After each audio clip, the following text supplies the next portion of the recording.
الرحیم و بہ نستعین۔ اللہ کے رسول صلی اللہ علیہ وسلم نے ارشاد فرمایا کفا بالمرء کذبا ان یحدث بکل ما سمع۔ انسان کے جھوٹا ہونے کے لیے بس اتنی بات کافی ہے کہ وہ سنی سنائی بات کو آگے بڑھا دے، بیان کر دے، کوئی تصدیق نہ ہو اس کے پاس، کوئی ثبوت نہ ہو، کوئی ایویڈینس نہ ہو،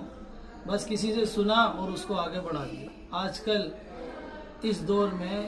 معاشرے میں اس کا بہت زیادہ چلن ہوتا جا رہا ہے کہ ہر سنی سنائی بات کو آدمی آگے بڑھا رہا ہے، جس کی وجہ سے بہت سے فتنے برپا ہو رہے ہیں، جھگڑے ہو رہے ہیں، گھروں میں لڑائیاں ہیں، آپسی نا اتفاقی ہے، ذہن خراب ہو گئے، بدگمانیاں بڑھ رہی ہیں، جس کی بنیاد پر معاشرہ تباہی کی طرف جا رہا ہے۔ اگر ہم اس حدیث پر عمل کریں کہ تحقیق کریں آیا وہ بات صحیح ہے یا نہیں جو ہمارے بارے میں کہی جا رہی ہے، کسی کے بارے میں کہی جا رہی ہے،